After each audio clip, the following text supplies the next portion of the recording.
Over to you, Doug. Okay. Can you guys see me and hear me okay? I hear Yep. you. Let me Yep. see. Yeah. Okay. Auntie Catherine, great seeing you. Okay, welcome everybody. I really appreciate you coming for this session today. And we have people from Western Canada, from Toronto, from Ottawa, from Montreal, and we have some friends and relatives from the United States. And I'm very pleased to say that we arranged that there will be no tariffs with the US for today's presentation. Either way, we have some dear friends in Mexico who live in Mexico that are on today's presentation. And they are probably basking in the sun somewhere while we're sitting here in Ottawa in a snowstorm, for God's sakes. So I'm here today to announce that there will be a tariff on Mexico. Just a little payback. Fair enough. Yeah, yeah. And oh, Ron, you're not muted. Okay. How do I don't even know how to do that. Okay, just so long as you're on Scout's honor that you don't start yakking in the middle of the presentation. I'm muting Ron. I'm just muting people, Doug. Okay. And on that note,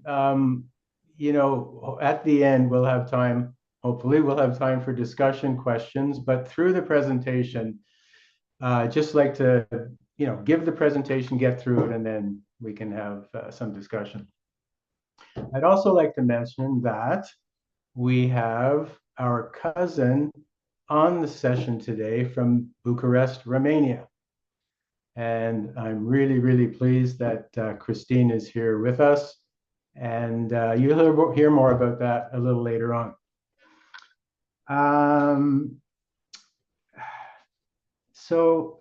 If nothing else, this presentation will provide us for a couple hours with a distraction from all the wackiness, all the craziness that we are seeing in this world today. So I hope you enjoy the presentation. My son Josh, knowing me as he does, said, "Dad, do not handle the technology for this event." Okay. So with that, I will say to my son, next slide, please. Before you do that, who is in this photo? Who are these people in the photos? This is my grandfather, David Rubin, and my grandmother, Esther Weinberg. Both of them were born in Romania.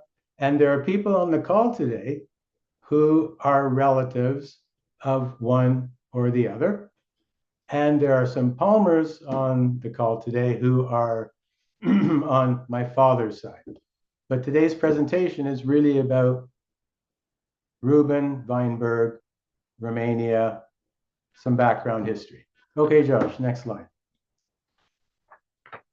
So why this endeavor? So solve the mystery of whoosh. When my brother and sister and I were kids, my mother would say, and she told us really nothing. I don't know how much she knew, but she told us nothing about Romania. And we asked even less.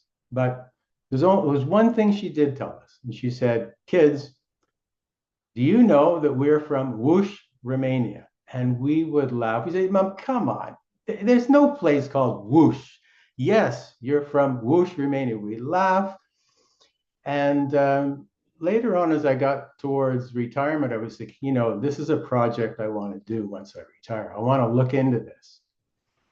And I was about a year away from retirement. And I went to Mariana. She worked in our office. And I said, "Mariana, tell me, my family's from Romania. Tell me where Whoosh is." She went, "What?" I said, "Whoosh." She said, "I've never heard of Whoosh." She said, "Is it Cluj?" I said, "No, it's not Cluj." So I went home and I looked at the very few photos that we have from Romania, very few. And on the back of one of them was a photographer's stamp, and it had Husi on the back of it. I went, "Oh, Husi." So I went to Mariana. I said, "Mariana, look at this. What does that say?" She said, "Whoosh." That's whoosh. Not whoosh, whoosh. and boom, that was it. So that part of this endeavor was solved before I ever did anything further, but it enabled me from there to then do research and identify the town and so on. I think the rest you've had a chance to read. The bottom one is important. As we get older, I think we want to be able to know our story, our family story better, and we want to be able to pass it along. Okay, Josh, next slide. So some context. What are we going to talk about? So there's two parts of it. One is a bit about Romania today, overview of Romanian history. With that, I'd like to say, there's many narratives, right? Who tells the story, from whose perspective, history is told from the vantage point of the victors, all that stuff. And so I just want to say that this is told from the perspective of Jewish people, Jewish history, okay? And it's Romanian history that has had an impact on Jews, and that's sort of the perspective when it comes to the historical piece. And then there's these other pieces, Jewish life, anti-Semitism, and the waves of emigration from Romania. They're quite distinct. And then a piece about Romania-Israel relations. Okay. Next slide. Yeah, and the next piece is really the trip where I visited, going to the towns where they were from. So yes, my grandfather was from Łódź, and my grandmother was born in Faltăceni. And Iași, you'll see later, is a major center where it's a large Jewish community there. Yeah, and about emigration of relatives, where they went, when they went, and so on. Okay. Okay, some acknowledgements. Beatrice Accint is the caretaker of the synagogue and cemetery in Hush. Very important that I was able to make that connection before going. She was tremendously helpful. She met me there and so on. Robert Steinmetz, similarly, in Faltăceni. And my dear cousin Mel Solomon, a dear cousin and he's a real deal genealogist. By the way, I haven't really done genealogy per se here. I haven't drilled down. I've focused really main on the immediate family and so on. And Mel helped me tremendously. He's done a hell of a lot of research on the Weinberg side, and he kindly enabled me to use some of his stuff, and I'll show you when we get there. Harry Bullner is also on the call. Harry, I think he'd prefer to say that he's a Canadian, Romanian, Israeli, that he's Israeli first. He was 5 years old when his family left Romania. He lived in Israel, went to the Technion, fought in the 67 war and 73, did a trip to Romania with his family. You can see it on YouTube if you just Google Harry Bullner. And I had the pleasure of a long conversation with him, and he's just a tremendous source and support. Soren Goldenberg, he is the guru of Romanian genealogy. If you want any records, all roads lead to Soren. And this character, Robert Hodorog, helped me at the Center for Jewish History in Romania. And my son, presentation advice and tech support. Couldn't do this without him. And I just mentioned my wife Ellie and daughter Reina, who put up with me when I was doing this. All right, next one. So where's Romania? It's in what we might call Southeast Europe. Look at what borders it: Bulgaria, Serbia, Hungary, Ukraine, Moldova. And it has important access from the Black Sea through the Bosphorus to the Mediterranean and beyond. So yeah, you can see where it's situated. Next slide. So this is Romania today. There's three regions: Wallachia, Moldavia. When you can say Moldavia, but put an H in there, Moldavia. And Transylvania. If you look at Moldavia, you can see where Hush is, Iași is, and where Faltăceni is. And I traveled, you can see Bucharest and Wallachia, and I drove up and visited those places. just a word about Transylvania. No one can do a presentation on Romania without talking about Transylvania. And just to say that Dracula, the story of Dracula comes from Transylvania, and the guy who wrote it, Bram Stoker, 1897, took this guy, Vlad II, and concocted this story about him and Dracula. It's a complete fiction, but you have to mention it whenever you talk about Romania and Transylvania. Okay, Josh, next slide. All right, so a bit of Romania 101. It's the size of about Michigan, United Kingdom, population 19 million, 85% Christian. There's the largest Roma population in Romania. The old term for that, which is considered a derogatory term that we grew up with, is gypsy. It's not appropriate to use that term anymore. Largest Roma population is in Romania. The GDP, 406 billion. What does that mean? I mean, it's comparable to a place like Denmark. Israel's is slightly larger. Canada's is 2 trillion. Germany's about 4 trillion. Their GDP per capita, their productivity is significantly lower, but the good news is it's growing. It's really advancing. You can see their main exports.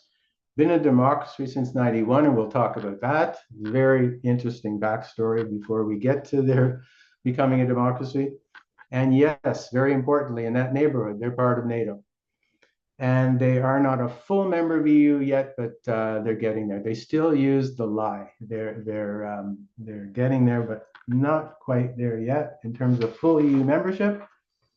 Next slide. Okay, a few fun facts about Romania. The top right corner is, the Carpathian Mountains have the largest virgin forest in all of Europe. Romania has the largest gold deposit in all of Europe. And this particular forest is called the Paranormal Forest near Cluj, and it's considered the Bermuda Triangle of Romania, which I think is tremendous because a lot of mysterious stuff happens there. This is the Transfăgărășeni Road. You can see the twists and turns. It's 90 kilometers, and it is considered one of the top 10 motorcycle routes in the whole world.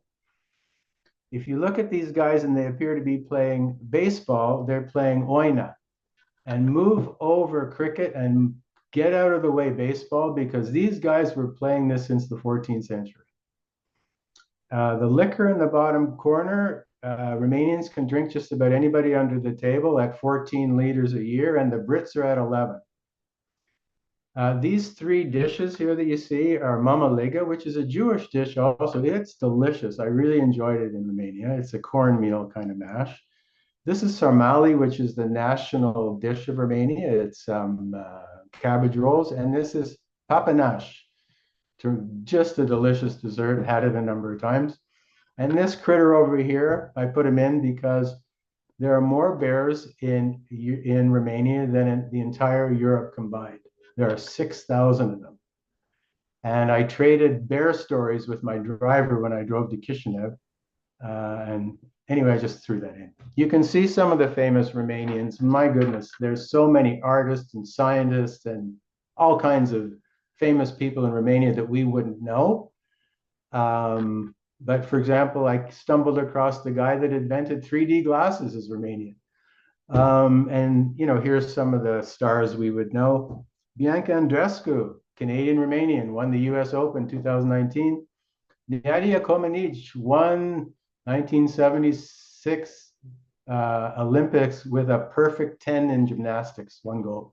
And Elie Wiesel is the champion of bringing Nazi war criminals to justice, an important figure, and it figures in this presentation as well. Okay, Josh. Oh, and I didn't include the Arc de Triomphe. That is not the Arc de Triomphe in France, in Paris. That is in Bucharest. And Romanians have a love affair and a fascination with all things French. And they love to send their kids to university there, and they love to visit France. And there's a big French influence in Romania.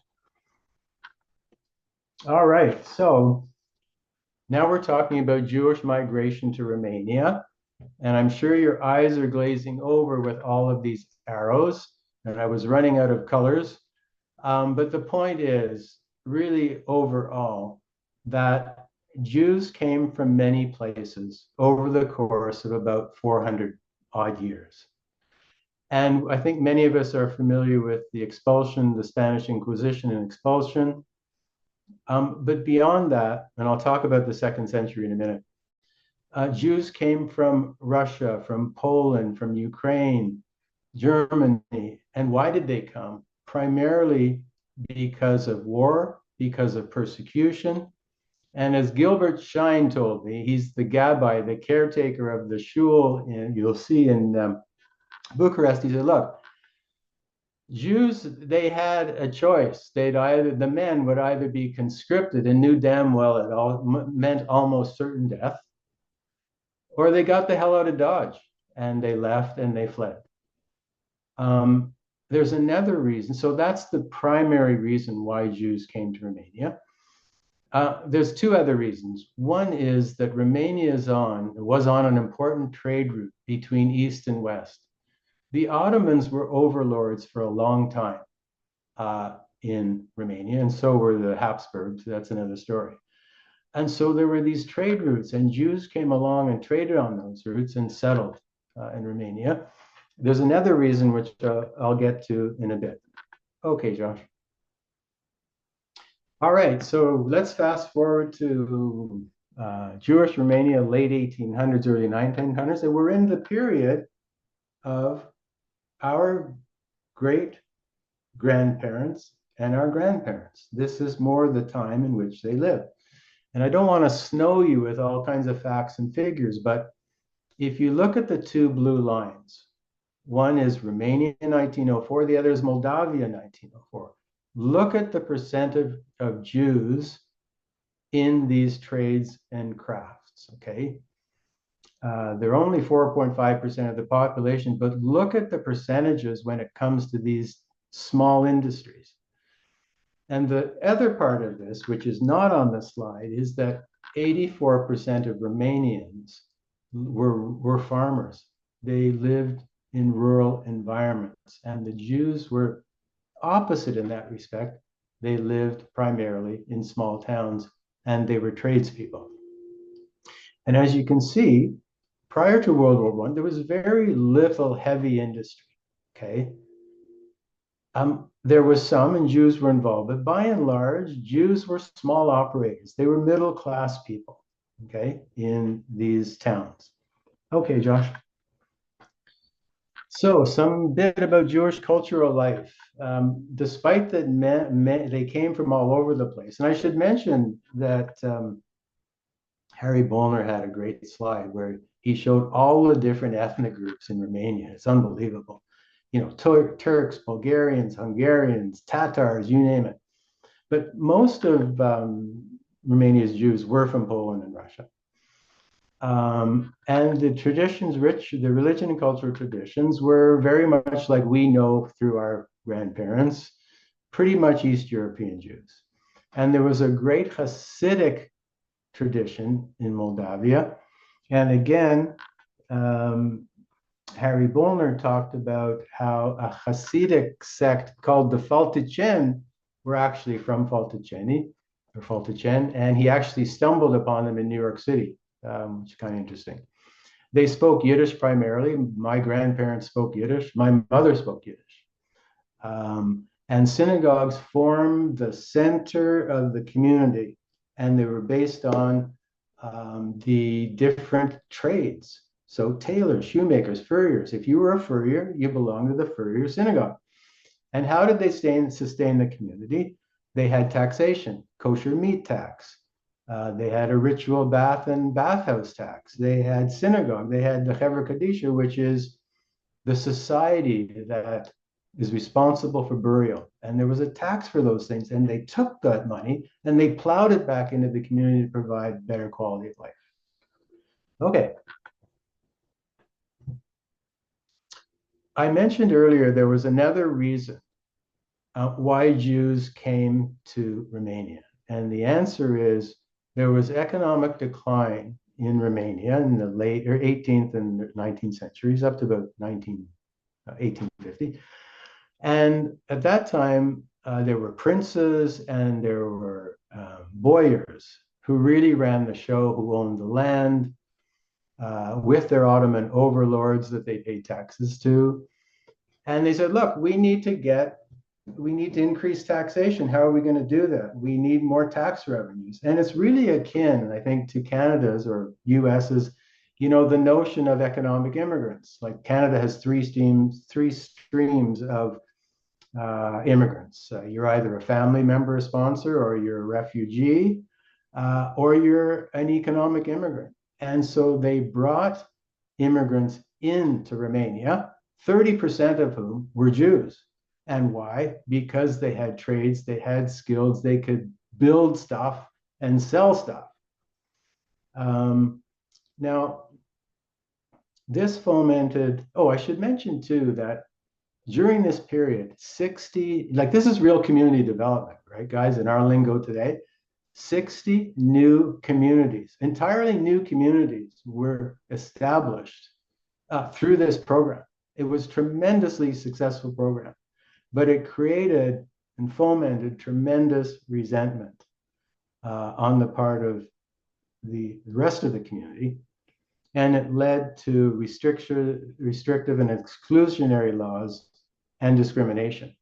Now, they forgot about the other 70% of Sudets that weren't Jewish, and they didn't discern between the Jews who were Sudets in Romania and those that weren't. They focused their attention in terms of persecution and resentment on the Jewish population. Okay. So it really reaches a fever pitch towards the late 1800s. This is our grandparents, great-grandparents. This is their time. You can see what happens 1866. 1878, very important. Romania becomes an independent state. And one of the conditions was that they clean up their act with respect to anti-Semitism. And what did they do? They paid off some of the German and other diplomats who they fashioned the independence agreement with and gave them shares in the Romanian railway. And what this led to was a green light for anti-Semitism, for further anti-Semitism. Okay, and you can see 1910, the first overtly anti-Semitic party. Okay.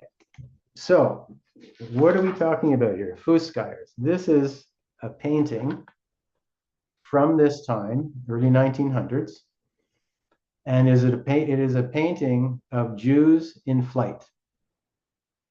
They are called Fuskires, and they are fleeing Romania. Next slide, Josh. So, this is the first wave, and these are my words, guys. This is the first wave of Jewish emigration out of Romania, 1900 to 1914. That's the Fuskires, but the emigration was really 1900, 1920. They traveled in caravans, if you can believe it. Fuskires traveled on foot, 40 to 300 people. Look at the length of the journeys. And look at the frequency, and look where they were going. And their final destinations were North America, Europe, around the world. About 70,000 people left Romania in this period. It's difficult to know how many were Fuskires. It was definitely in the thousands, if not the tens of thousands. Okay, next slide. So here are some photos of Fuskires. The ones on the right top corner are from Barlad, which is south of Huș. And the group on the left and the bottom, they're from Iași. And you can see one of the maps, one of the routes they took. The Pietone is a newsletter that was circulated to people. It actually had the oath of Fuskires, conduct if you were going to join them. And it also had when they were going and so on. And the telegramma there, let me make sure I lost my spot here. No, I'm too far ahead, just a minute. That says young men and ladies will give a theatrical performance. It was 120 immigrants, 120 Fuskayers, and they sent emissaries ahead of them on foot to put these posters up. And many, if not most of the Fuskayers, they were artists, musicians, theater people, and they literally sang for their supper. They would have the emissaries go forward to the next town. They'd tell them, we're coming, we're going to put on a theatrical performance, a musical performance, and they were given room and board. And this book in the left, upper left, is by a Canadian, actually, and her grandfather was a Fuskayer, and she wrote a book about Fuskayers and his particular journey. Okay, next. All right, sorry to do this to you, but it's important. First World War, Romania stayed out of the game in the first half. Second half joined the Allies. By the end of the war, they were defeated by the Central Powers, the Germans and others. But no problem, because at the Paris Peace Conference, and that upper top picture is at Versailles and negotiating at Versailles, and the bottom one is about, it's just the conversation about which side should we be on. But the Paris Peace Conference, the fascinating story, as many of you may know, or some of you may know, Georges Clemenceau, Lloyd George, and Woodrow Wilson were represented France, Britain, and US, and they basically sat there and had delegations come and plead their case, and they carved up much of the world. And the king at the time, Ferdinand, was considered inept, but his wife, Queen Marie, was really an extraordinary person. Very articulate, loved by the populace, and they sent her to negotiate for Romania. And she also had in her pocket, she was the granddaughter of Queen Victoria. And she came away with Transylvania and Bessarabia, and it almost doubled the size of Romania in one fell swoop. And why is that important to Jews? Because it took the Jewish population from about 230,000 to 756,000 by 1930. So that was a game changer. Okay. Now, this is the interwar period between the two world wars, the rise of the National Christian Defense League and the Iron Guard. This guy here is Cornelia Codreanu. He was the leader of the Iron Guard. They were virulently anti-Semitic. They were known as, they really modeled after the brown shirts in Germany. The flag was, the Romanian flag with a swastika in the middle. They wore green shirts, the brown shirts. Their slogan was, Germany's was everything for the motherland, theirs was everything for the country. Similar. And they were fascists and virulent anti-Semites. And I'd like to read this because this is so contemporary, right, guys? There's so many degrees of sort of fascist elements that we're witnessing today in our world. The far-right authoritarian ultranationalist political ideology and movement characterized by a dictatorial leader, centralized autocracy, militarism, forcible suppression of opposition. I pulled that off the internet. So this is part of what Romania was facing in the lead up to the Second World War. And a guy comes along named Antonescu. He's the general, the military leader. He condones what the Iron Guard is doing, but he recognizes them as a political threat to himself, and he has Codreanu imprisoned and killed prior to the war. And he becomes leader, and he leads Romania together with King Carol II into the Second World War. he's very close with Hitler. And there's a million pictures on the internet of the two of them together. This book is amazing. And Mike Moss, who's on the call, introduced me to this book. It is amazing. It's really about Romanian leadership. It's full of anecdotes, amazing stories. And if anybody's interested in Romania, I suggest reading this book first. Okay, next slide. So the Romanian Holocaust. You know, Bucharest in January 1941, the Jews were targeted. They were smart. They took out 123, murdered 123 of the senior Jewish leadership of Bucharest in one fell swoop. And George Harrington, my neighbor 2 doors away, if you can believe it, his grandfather was one of the 123.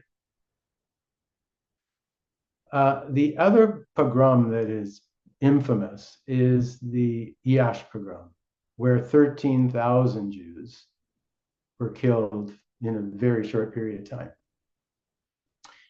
And then there were the transit camps in Moldova, and then there were the deportations to Transnistria. Transnistria is on, you remember Moldova is borders Romania and Moldavia.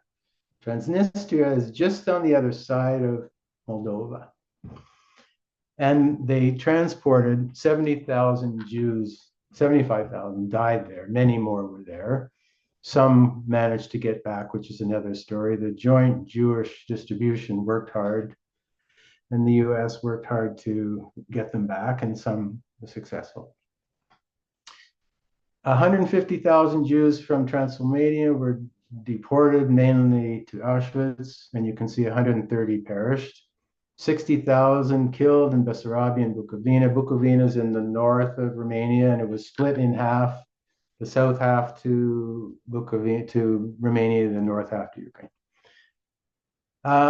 And guys, the Romanian Holocaust was not primarily by gas chambers. It was primarily starvation, hard labor, and bullets.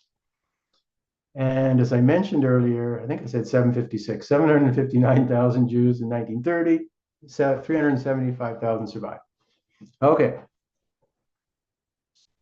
So the second aliyah, what does aliyah mean? It means la'alot in Hebrew is to go up. It means that if you're emigrating to Israel, you're going up. It's like a privilege. It's an arrival. So aliyah meaning this was the second wave of Jews. Not a lot, but some 13 boats carried 13,000 refugees. 2 ships sunk.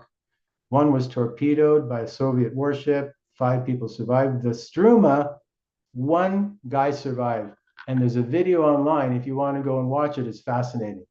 When he was in his 60s, they interviewed him about the journey and how he was the sole survivor. Okay, Josh.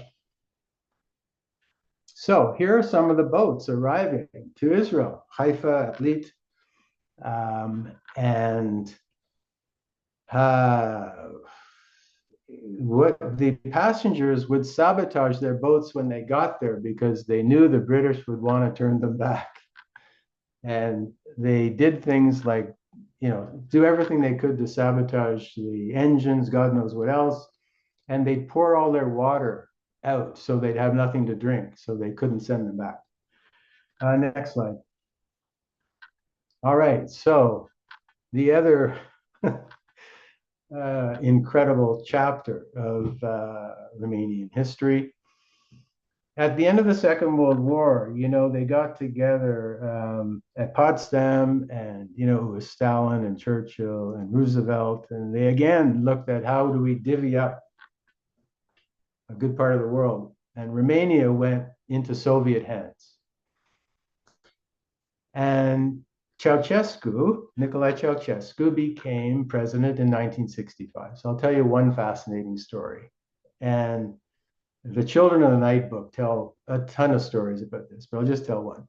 Ceausescu had a grade 4 education. he was a shoemaker's apprentice. And the shoemaker's apprentice was a communist in 1947 because, you know, the Soviets were just taking charge.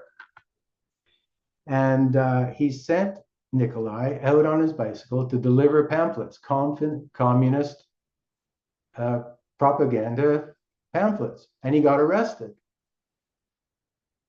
And he was thrown in prison. And now I'm way off on my notes. Hang on a sec, guys. Yeah, just a minute. Yeah, okay. So, and he's put in prison, and his cellmate is a guy named Georgiou Dej. And when Georgiou Dej gets out of prison, make a long story short, he ends up becoming leader of Romania. And who does he pick as his sidekick? Ceausescu. It has a kind of a ring to it, doesn't it? And so Ceausescu, great for education, a cobbler's apprentice, becomes leader of this country.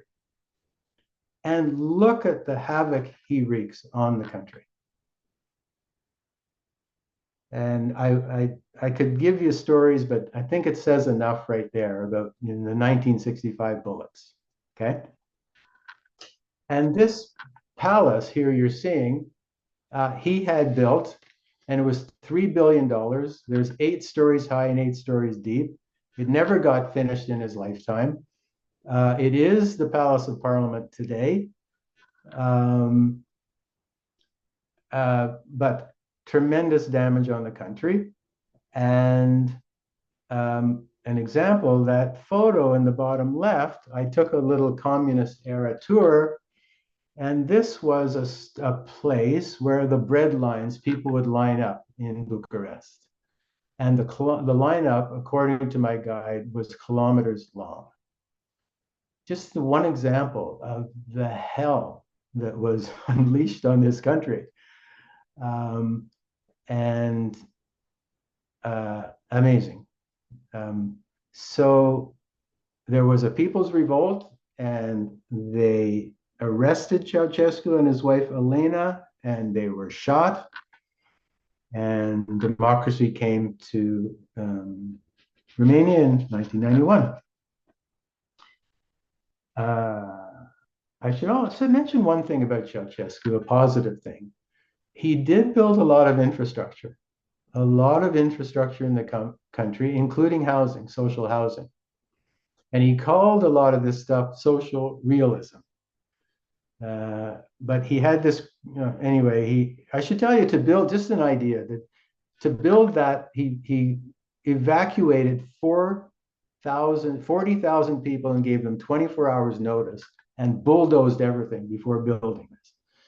That's the regard for the population. He said that, people on average need 7 square meters, which is the equivalent of about 500 square feet per family of 4. That was his notion of social realism. Okay, next slide. I had fun making this slide, but I guess it's no laughing matter. Romania was desperate for hard currency and wanted desperately to trade with the West. Khrushchev convinced Romania to trade Jews for goods. And you can see what they were trading for. Next slide. Oh, sorry, but Jews for sale. Those aren't my words. There's a documentary shown at the 2022 Romanian Jewish Film Festival in Jerusalem with that title. And it's about this subject. Okay. All right, so barter system. And here's this guy, Henry Jacober, was the go-between between Jews in North America and the Romanian government. And look, they traded Jewish families for cattle, sheep, swine, cars, and cash. And There's a whole system. There was a whole regime. I'll give you an example. Person who was an undergraduate with a degree was 2,500 bucks. Skilled workers, 510, and it goes on from there. And you can see Ceausescu traded from 68 to 89. He sold over 40,000 Jews for 112 million bucks. And that wasn't the only country. Saddam Hussein paid $1 million, was given $1 million by Israel for 1,200 Jews. All of this is chronicled in this book, The Ransom of the Jews. It's an amazing, amazing book.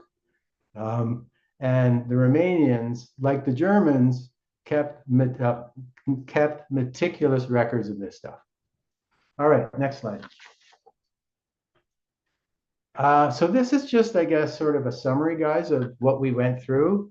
You know, you get a population rise up to 1900, immigration first wave, mainly to North America, dramatic increase as a result of the negotiation after the First World War at Versailles, the Holocaust, the tremendous loss, 2 waves of immigration, 80,000 to the West. And look, most Romanians didn't emigrate.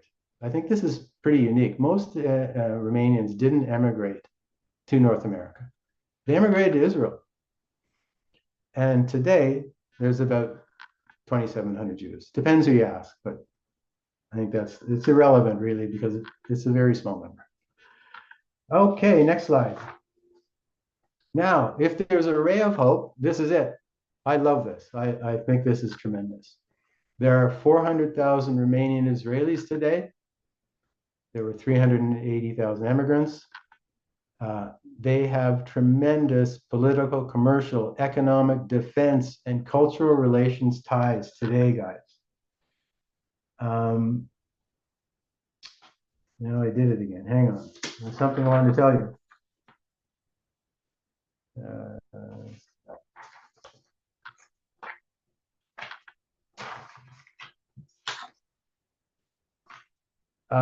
Okay, I'll just, there are over 400 Israeli companies in partnership with Romanian companies. There's over $3 billion of investment. They trade on everything under the sun. Romania's #1 trading partner in all of Africa and all of the Middle East is Israel.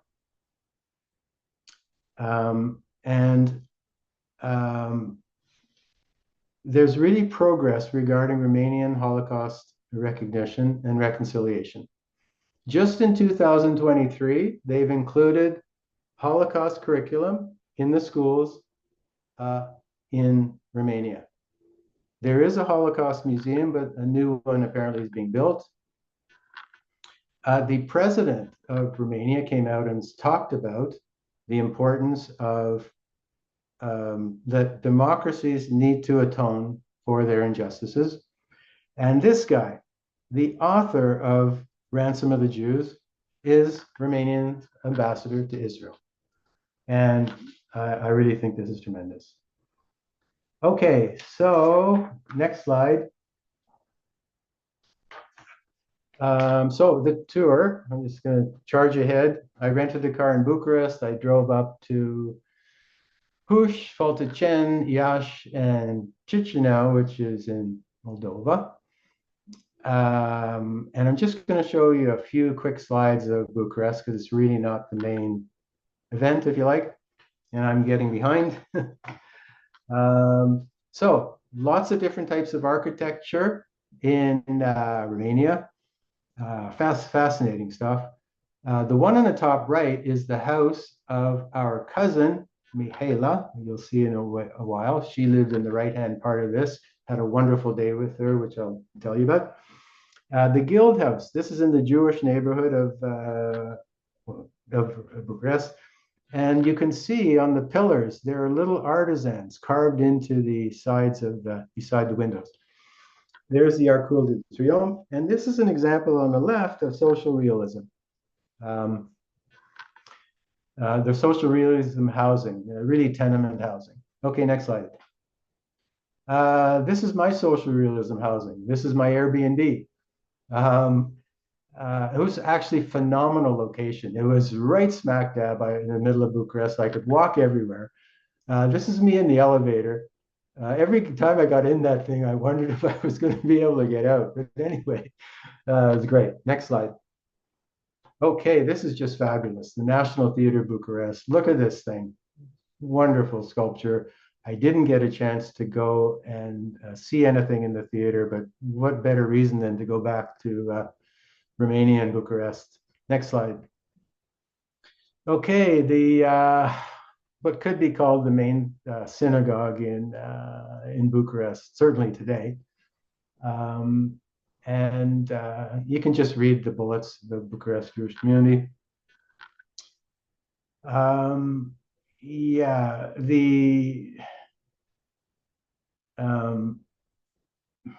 me see now.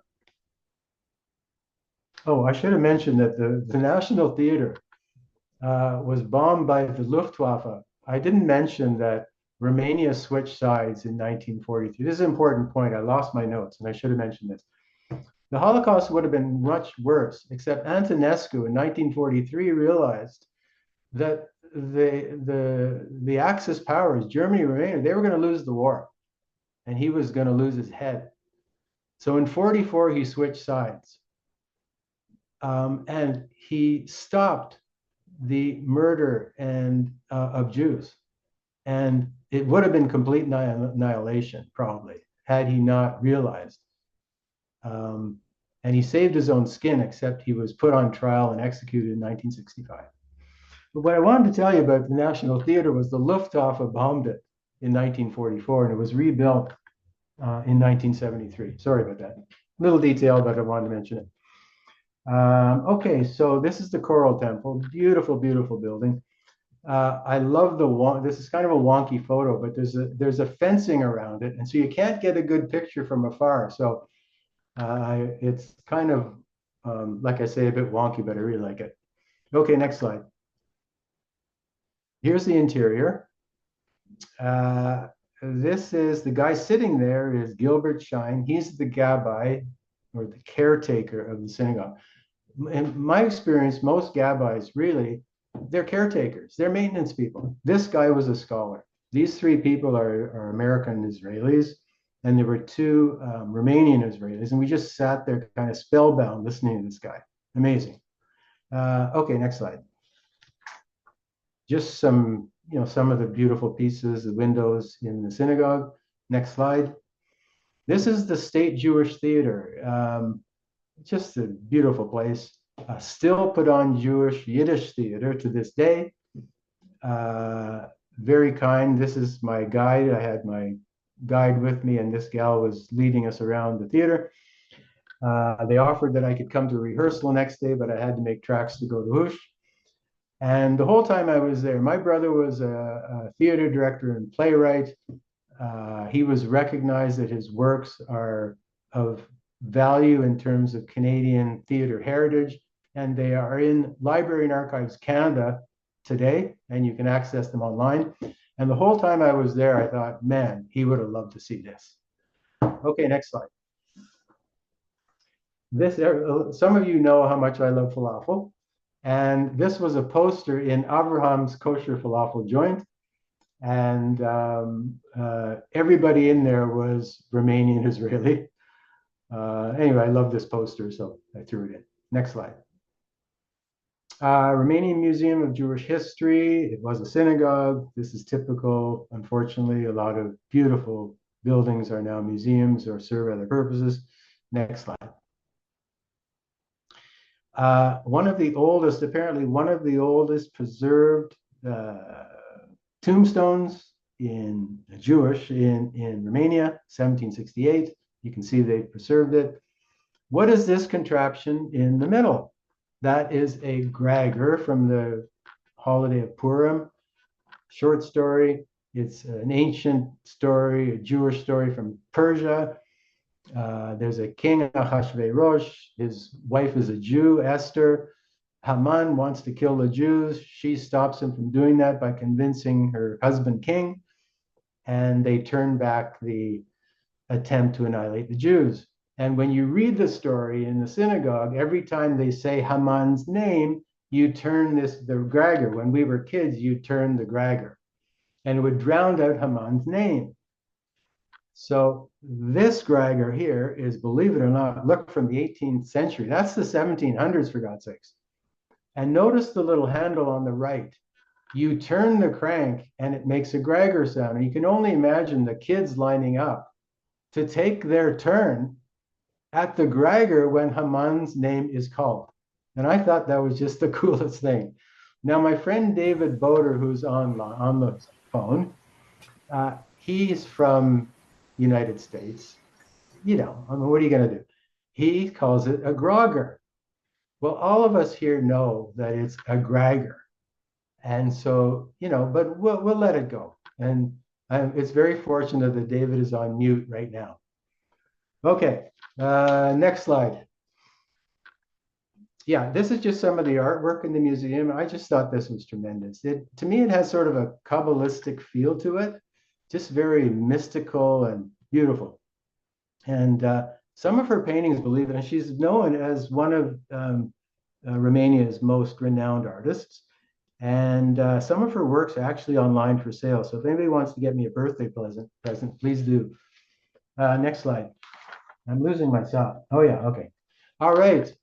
I'm on the road on the way to Hush, and I stumble upon the grape harvest. I mean, what are the chances, right? And so I pull over and I want to take some pictures of, and it just goes on forever. It's lush, green, beautiful, beautiful country. And I pull over, and this lady comes out and she starts yelling at me. And so I get out of my car and, you know, what am I going to do? And my first words out of my mouth in English, she knows I'm a tourist. And right away she says, park over here. You're blocking these trucks that are trying to come through here. And come in the back. I'm going to show you the grape harvest. Okay, so I pull over. I go in the back. And man, there's all of these trucks coming in and cars loaded with grapes, carloads, trucks. And these two guys, they are Roma, and they are brokers. They are grape harvest brokers. And they didn't speak a word of English, but she translated for them. We had a great conversation. It was just tremendous. And you can see the produce, how beautiful it is. Of course, I sampled everything. I was munching along the way on my car ride. I didn't try the juices, but amazing. Yeah, hold on, I better watch my place. Yeah, next story, next slide. And just some more of the produce along the way. Just beautiful. Okay, next slide. Okay, welcome to Whoosh. This is taken from a hilltop where you see on the bottom, the inset. This is a monastery, and there are many of them in Romania, many castles, beautiful, beautiful country. And so I just drove to the hilltop to this monastery and took the photo looking down into Hush. And I'll just leave it to you to read those bullet points. And yeah, some of the best vineyards in the country, beautiful agriculture and tourism there as well. Okay, next slide. Jewish community. First documented Jews presence, supposedly 1604. 26% of the population, 1889. Very well developed social fabric. Hold on. Geez, I'm getting bogged down.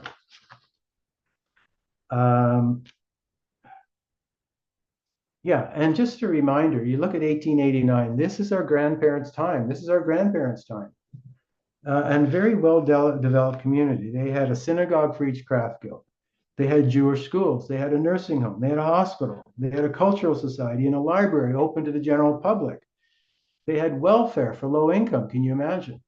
Welfare for low income Jews. And it was funded by the Craftsman Association fraternity. There was a governance council, just like we have today, the Jewish Federation of Ottawa, the Jewish Federation of North America. They had their own governance council. There was the ritual baths and you know, Chevra Kadisha, burial society, and all the rest of it. It's pretty highly developed community. And they traded in alcohol and crude oil. at local fairs, grains, butter, honey, leather and goods. There was a knitting and timber factories, but by and large, it was small time. It was, small operators. 70% of the traders, though, in the town were Jewish. Okay, next slide. Don't want to harp on this because we've talked a lot about this already. I'll just focus on the first bullet. 1907, 400 farmers stormed into town and robbed Jewish homes. On the website today, there are accounts, this kind of account. I got this off of the website of Hush. And they invite people. I mean, to their credit, they invite people to tell stories. And there's fascinating stories on there, and you can do the translator, and it switches to English. 1910, District Governor Board forbade Jews from leaving town, if you can believe it, without special permission. And the Jewish population began to decline in 1910. This is the time of the Fuskayers, right? This is the time of the first emigration. And there's a guy who lived in this town, and his name was Cornelio Codrianu. He was a school teacher, a high school teacher, and he taught anti-Semitism to his students, and he fomented a pogrom. And he was the father of Cornelio, the leader of the Iron Guard. And it's on the Husi website. And this is the time, I just think of my grandfather. He's 18, 1911. 1819. I'm thinking, he must have known about this. His parents knew about this. Must have. Maybe he was in the school. I don't know. This is their time. This is what they went through. Okay. I should mention one thing. In 1913, there was a crisis in the Jewish community. 60 of the families of the 800 had no jobs, had no work. And there was a great disagreement in the community about how to deal with it. And the community was overburdened, and they didn't want to deal with it. I mean, this may be one of the reasons why Fuskayers and people left Dodge in that time period. They were taxed, they were overburdened tremendously. Okay, next slide. All right, so there were 7 synagogues, there's one left. These are the other 6, they're no longer in existence. Next slide. This is the Taylor Synagogue, the one remaining synagogue. This is Beatrice Axint, God love her.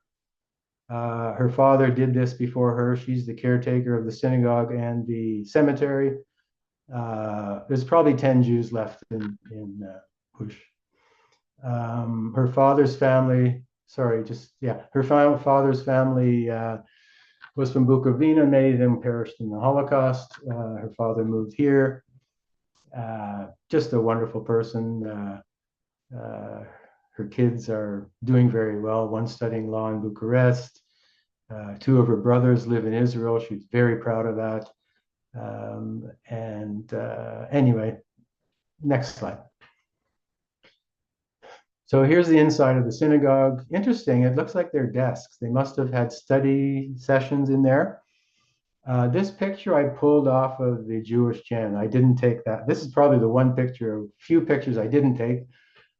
This is the president of the shul. This is 1997. I didn't ask Beatrice when was the last time the shul was open, but I wanted to throw in a picture with people in it.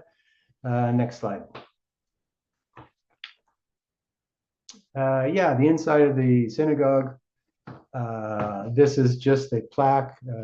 The family of a young guy that was deceased, and they made a donation to the shul to do refurbishment. Right-hand side, this is the Machzor. This is the book that you use on the second day of Rosh Hashanah, the Jewish New Year. And as you can see, it's in German, or maybe it's in Yiddish. I don't know. But the point being, this congregation probably was of German extraction, or maybe somewhere else, East Europe and Yiddish. In synagogues, and I suppose in churches too, people make donations to keep up the synagogue and blah, blah, blah. I've never seen this, though. They had names of people who made donations on the light bulbs of the synagogue. That was kind of cool. Okay, next slide. All right, so now we're actually into something about the family. These are the 2 pictures, guys, that our family has of the Rubin family. That's it. just these two pictures. And this is Mendel and Ita Rubin, my great-grandparents. And I should say Jonathan Bell, who's on the call too, and his sister Barbara Bell, who really wanted to be on this call, but she just couldn't. It was an appointment that she finally got and she couldn't. This is also his and hers, their great-grandparents. My grandfather is the one standing next to Mendel. And I think Mark, Jonathan. can you point out, is Lily in that picture? Yes. So Lily is on the far left, standing up. Yeah. Oh. Now, how do I know that, or how do I believe that? I have all the birth certificates, and I got them through Suceava and Vaslui County records, and I also got them from Soren Goldenberg. And so I have all the birth records, and it tells you the ages. And there were 3 other kids, okay, guys? They all died when they were young. One was 4 months, one was 7, one was 11. So here's the kicker. The last one died in 1906. My grandfather is older than 11 years old in that picture, which tells me this is long past the time when those 3 kids died. So these are the remaining 6 kids. And Leah, being the oldest, I just conclude that's her, Jonathan. Okay. I don't know for certain, but I believe it is. Yeah, fantastic. Okay? So that's it. I believe this other picture, and you can see the stamp with the Huzi on it, that story I told earlier. I believe that that is Ita. Look at her face profile. Wow. I really think that's her. I could be mistaken. But there you go. Okay, next slide. So sorry to, I don't want to overwhelm you with info, but so there's the let me get this right. The great grandparents and the great great grandparents, okay? And their birth and death dates. And I have documents for up to Mendel's to show it. And I have the birth records, as I mentioned, for all of the top blue line, okay? 3 of them died in childhood, and so there's 4 left. Chaim and Frida on the right both went to Israel, and I'll tell you about that. David Rubin, my grandfather, you can see our storyline in orange. Lily, next to him, married Jacob Gruvik. They had 2 kids. Etty, who is Jonathan, who was on the call, his mom, and his aunt, Molly. Lily died in childbirth after Molly, and this is Barbara telling me the story. And so the stepmother looked after both kids, but Etty, then there was a tragic accident and the kids were left out without a mom. Etty moved in with my grandparents and my mother and lived from age 17 to 23 when she met Jonathan's father. So kind of cool. And I never realized, because we visited often as kids, we go to Montreal, they live in Montreal, they come to Ottawa. I never realized the energy in the room was unbelievable. I remember how joyous my mom and Etty were, and I never understood why. And now I get it. So yeah, that's the story. I'll leave that. There's a mystery, an unsolved mystery. There's many. But if you look at Usher Zellick and Molka, both have question marks. I have looked up, down, and sideways for their records. There's nothing. There's no trace. I have the birth records. There's no death records. There's no marriage records. I've checked with Yad Vashem. I've checked all over the place. And maybe a better genealogist, well, I'm not, but maybe someone like Mel or Harry or I don't know who, maybe can do better. But I may take a second crack at it. Okay, next slide. Okay, so this is the marriage record of Mendel and Ita, our great-grandparent. Great-great-grandparents. So the one on the left is the actual document. And I didn't receive the actual, I received a photocopy. This is the English translation, which I paid for. and don't want to go too far into it, but you can glean a lot of information from these things. This was his second marriage. This was in Hush. It gives the date, 1858. Shows the bride was underage, interesting, whatever that means. Who the witnesses, the parents, and it gives you another generation because it tells you who the father and mother of the bride and groom were. Also a protocol proving that the first wife died and that the bride is who she is and her age. Anyway, next slide. All right, so very hard to find anything because so much has been destroyed and it's been such a long time. And Beatrice very kindly, because I told her, Beatrice, I got these records, okay? And one says Olari Street and the other says Olenesti Street. And that's the translation. She says, do you think you can help me find where the hell this is? God love her. She went to the city hall and found where Olari Street is. And she told me Olenesti Street is a mistake. It's not the right spelling. So what could I do? She took me there. I walked down the street and imagined that, you know, our ancestors were there. And that's as good as it gets, guys. Okay. At least for me, that's as good as it got. I wish I could say I could show you the house and there was a plaque there saying who these people were and so on. No. Next slide. So this was apparently the main commercial street of the Jewish community in Hush. This was a Jewish-owned flour mill, top right. Another shot of the Jewish area. There is nothing to commemorate, but I was very pleased to see in the town center there was a number of these sort of pennants up that had heritage buildings from the past, and they had pictures of synagogues, former synagogues in the town. And that was nice to see. Okay, next slide. All right, the cemetery. This is the Jewish cemetery, the newer one. They own a couple of hectares. They rent it out for cabbage fields on the outside of it. Next slide. I'm going to try and move it. You can see how densely forested it is. It's, you know, it's tough. It's not really well kept. The bottom one is there 75 stones in 2019 were desecrated, smashed. You can see this line on the right-hand side. Beatrice's husband, for God's sakes, got one of these hedgehogs and cleared the path so that I could get in there. Next slide. So here is the book, and these are, oh, I'm very lucky. This is the book from 1920. Beatrice says they were destroyed or lost, really destroyed. So they were destroyed. And luckily, you can see on the left with the star on it, Mendel Rubin. And next slide. So this is my great-grandfather's grave.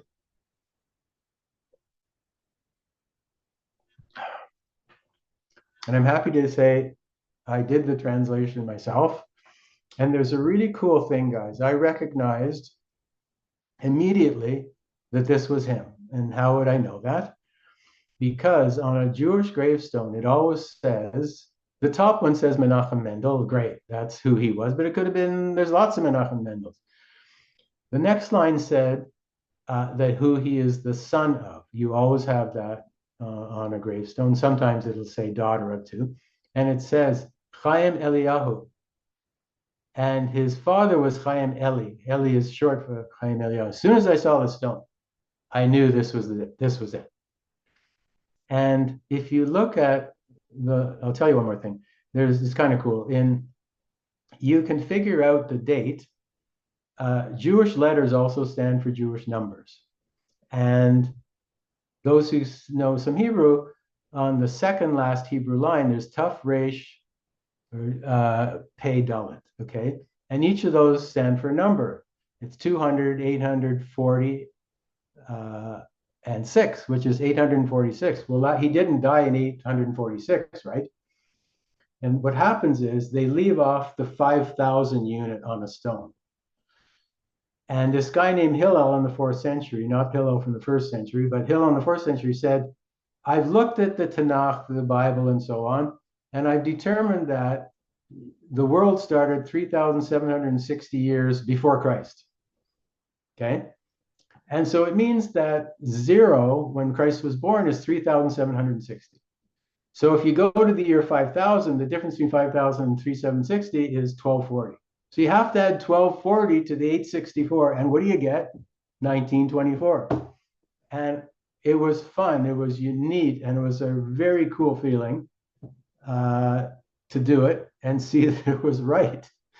And the 19th of Av is also a Jewish calendar. And I looked it up on Google, and it was one day out from the date on his gravestone. So anyway, that's it. Next slide. Anyway, all that to say, that's him. Okay, I got to move it. This is, yeah, my grandfather's birth record. Let's keep going. This is the Laurentique. This is the boat they came over. He came with his sister, Jonathan, your grandmother, 1913. Interesting story, quick story about this boat. 1917, it went on the same voyage, First World War, left Liverpool, same voyage. The captain got impatient, didn't wait for his escort. It hit a mine, and it got blown out of the water. And it was carrying 5,000 gold bars, and they all sank, and they recovered all of them, but there's 22 still left on the bottom of the ocean. What do I want to tell you? Yeah, I think that's it. I'll keep going. The next slide. This is the ship manifest. This shows all of the people, like there's 30 in a row of people on the ship manifest. Notice the 2 dots over here on the right-hand side, David Rubin, Leah Rubin. And they're like a year apart. They were actually 2 years apart, but it fits. Okay, next slide. Okay, so this is, now we're switching to my grandfather's brother and Leah Rubin, Jonathan's grandmother's brother, and he went to Israel. And his first wife is on the right, Betty, and this is his wife, Devorah, and that's me and my mom, 1976. And this is a very precious photo. So we had the opportunity to speak to him, and you're a kid, right? For God's sakes, I'm 23 years old. I could have asked him everything. I could have asked him and found out everything about the family. My mother spoke to him in Yiddish. I spoke to him in terrible Hebrew, which is still terrible, but my mom could have translated. We could have found out everything. I wouldn't have to, done. Did I give a damn? Not a clue. And I see some people on this call smiling because they're saying the same thing about their squandered opportunities. But it was great. I met him in 1969 with my mom the first time we were there, and again this time. He did tell us one story. He said, I deserted the Romanian army and I walked to Greece, where I took a boat to Haifa. And I remember that. As David Boder and some of my friends, Mike and others, can tell you, I don't have a great memory for stuff. But I didn't forget that one. We had a great time. And he told us that. I remember that. He was the gabbai of his shul, of his synagogue. He was the caretaker. Like we talked about caretakers, he was the caretaker of his synagogue.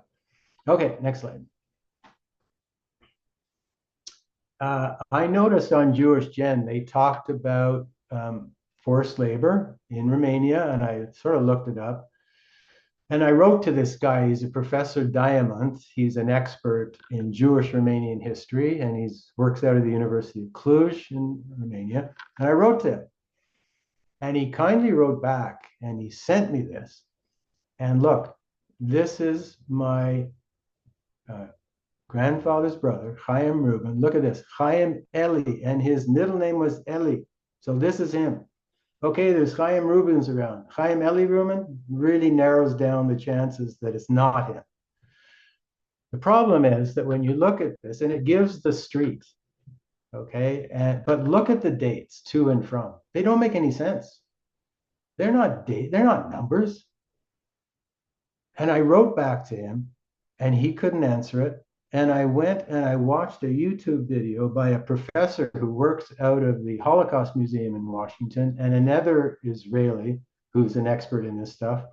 And they gave a talk, you can go online and look at it, about forced labor in Romania. I find it fascinating. I wrote to them, they both wrote back. They couldn't answer me why this was, except to say, and they talked about this in the presentation, there was a lot of corruption. People bought their way out of conscription in forced labor. Now, it wasn't everybody did it, because Harold's father was in forced labor, and he talks about it extensively in his presentation. But very frustrating, and I haven't been able to find anything further. I went to Boulevard Pace, which is a main street in Bucharest, hoping I'd find number 62. And guess what it is?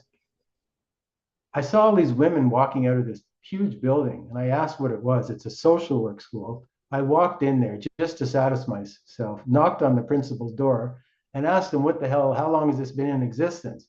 He said, this has been a school for over 100 years. So this is all bogus, guys, except his name and the fact that he told me he was in forced labor.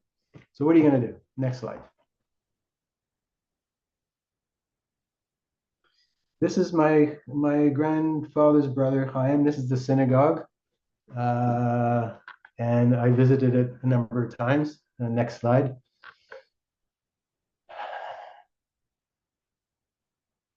I was very fortunate to visit with Josh and David Boder, who's on this call, and David's son, Yoni. Josh and I went to the shul, and this is, you know, they put up these walls, and you light a candle, electronic, in memory of your loved ones.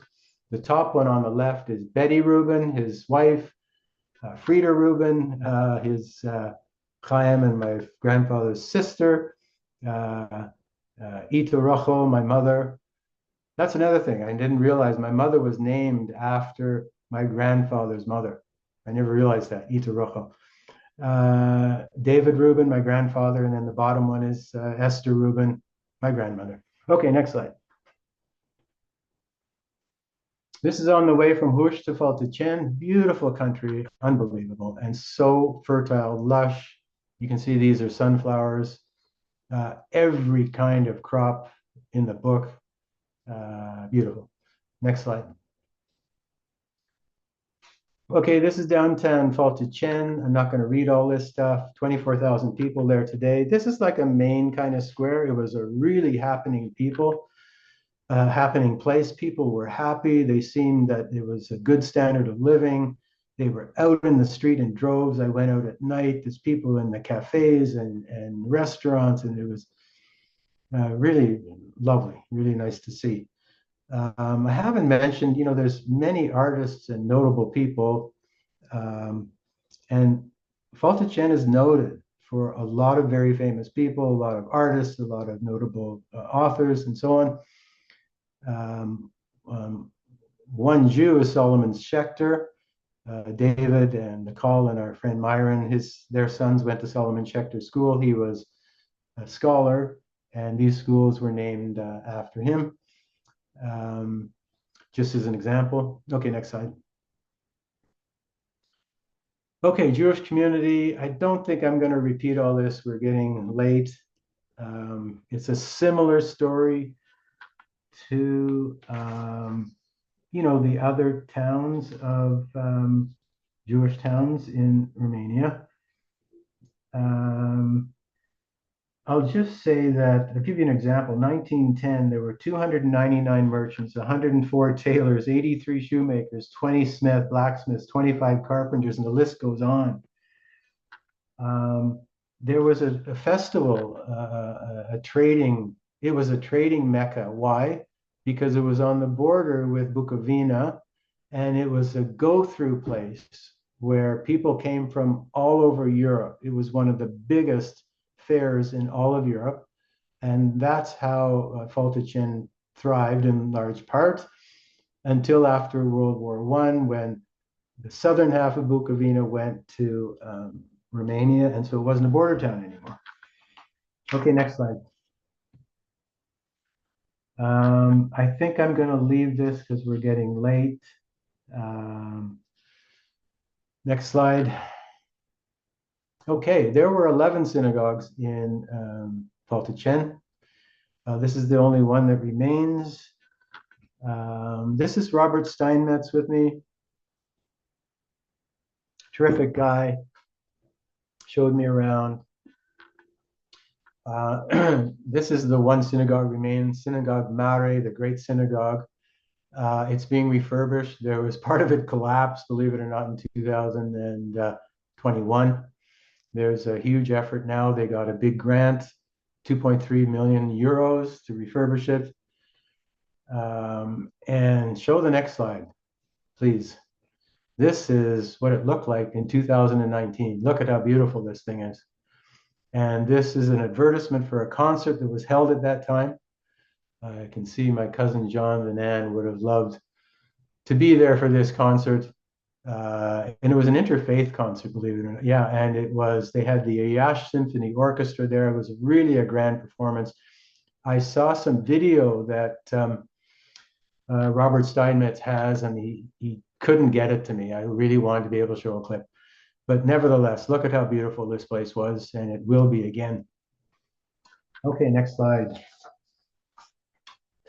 Okay, so most of this work is Mel Solomon's, okay? Mel did practically all of the work on this side of the family. This photo, for example, is his. I did find the birth records or death records of Chaim Yoel Weinberg, which is very significant. And I found a few others to add to the body of knowledge, shall we say, for the family. And if you look, let's look at the three on that blue stripe. Okay, Gustav is my grandfather. Great Shura, grandfather. It's great.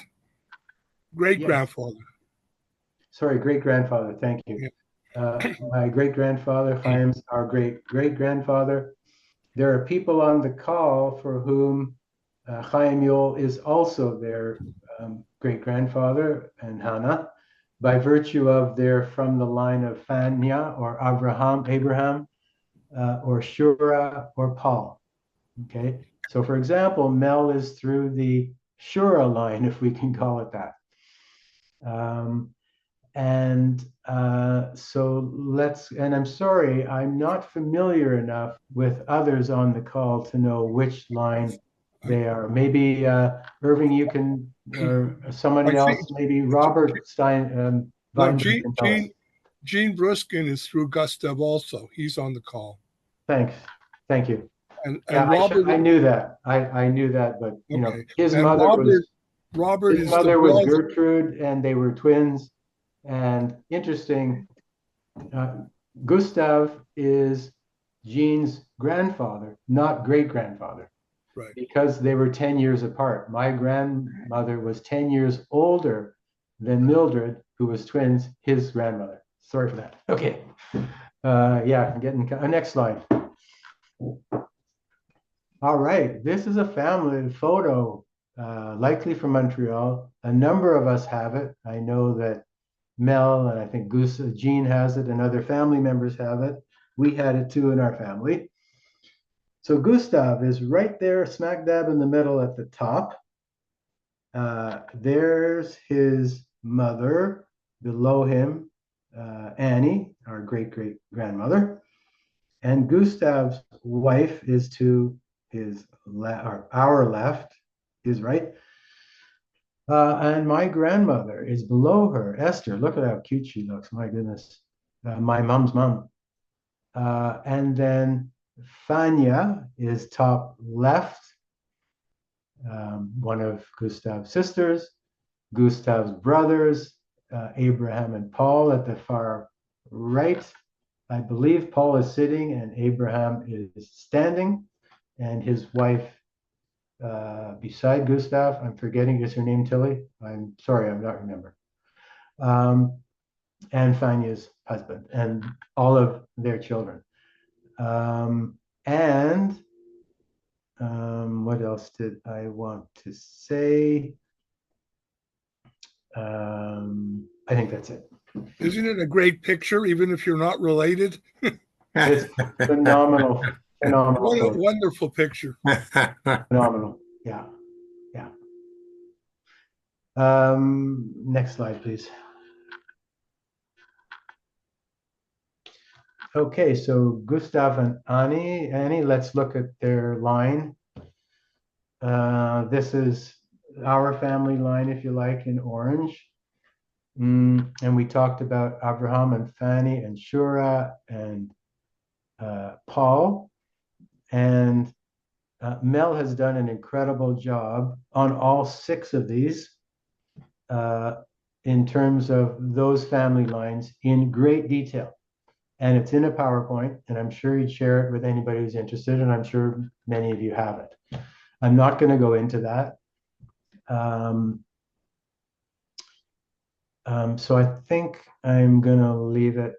One kind of interesting thing, if you notice that Gustav's wife is a Langhouse, and yet his mother is also a Langhouse. And Mel pointed this out to me, that Gustav married his first cousin, who is daughter of his mother's brother. So I thought that was kind of interesting to throw that in. Okay, next slide. Sorry, Dad, the guy on the left, that's Gustav. That's Gustav, yes. He looks exactly like you. You know what, Josh? Myra always said that. It's funny you said that. He looks, Myra, he's my a spitting image sister, of you. always said that. He really is. Anyway, Okay.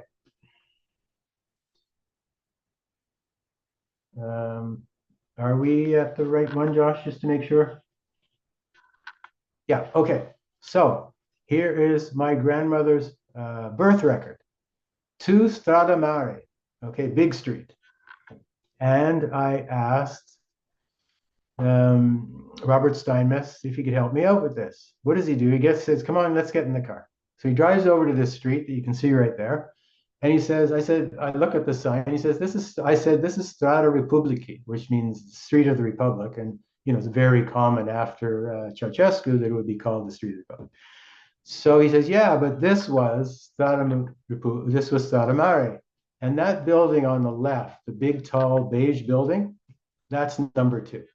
Now, that's not the building as it was, obviously, but chances are this is where my grandmother was born. This is where our great-grandparents lived. This was their neighborhood. This was their hood, right? This was there they hung out. And it was just cool I bought my lunch. You see the bottom right.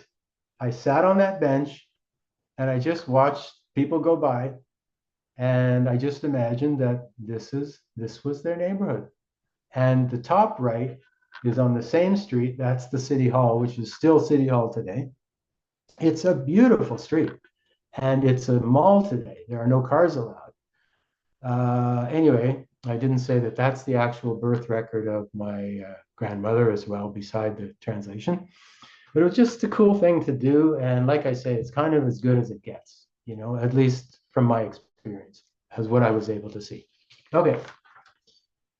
Okay, Gustav makes his way from Havre, France in 1902. I love these postcards. Aren't they beautiful? Statue of Liberty and all of that. Very grand. Notice on the very bottom, Gerdrali Weinberg. He was also Gerdrali. He went by Gerdrali. And he was also Gustav. And look, he was an upholsterer. And it says right there, upholsterer. That's him, guys. First of all, how many Gerdrali Weinbergs are there? And he was an upholsterer. So that's him. Next. All right. So Anna and Esther, I'll tell you the story. Look at Anna Weinberg. She's 25. Look at Esther Weinberg, bottom left. No age. There are 30 lines on each manifest sheet. Look, the age is blank with a line through it. Why? Because she was 10 months old. And if you look at all 30 names, guys, they all have a number, an age. But she was 10 months old, so they just put a blank. So there you go. They came a year later, the same voyage. All right. Next. Okay, cemetery, Faulted Chen. This is the newer one, 1888. This is the old one, up to 1888. You can see I walked through there. It was quite something to walk through it. And yeah, just move on to the next one. This is the newer cemetery, 1888 on. Mel Solomon, my dear cousin. I said, Mel, I'm going to go to Chen. Who do you want me to check in the cemetery? I'm going to ask Robert Steinmetz. He gives me 14 names. I send the names to Robert, and God love him. He looked up every one. And I get there, and we meet, and we go to the cemetery. He says, I found 3. Okay, and that's an indication, guys, of how tough it is. How, the records. And he had records, I think it was 1915. Maybe it was, yeah, I think it was 1915. Let me see, hold on.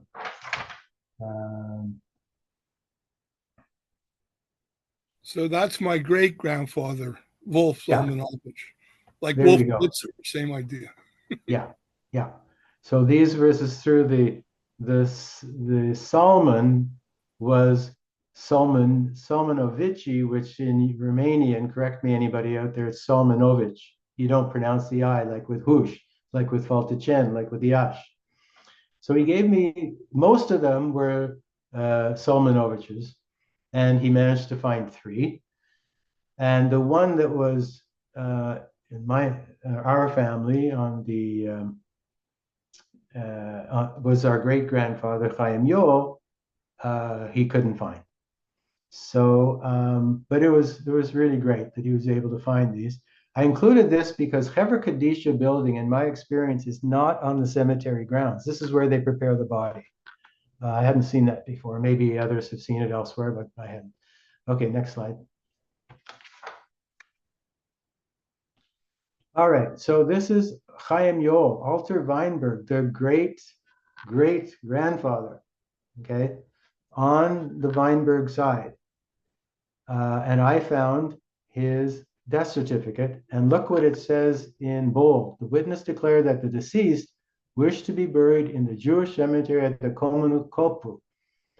Komunukopu is the Jewish cemetery in Iași. So I checked with Robert Steinmetz. He had no record that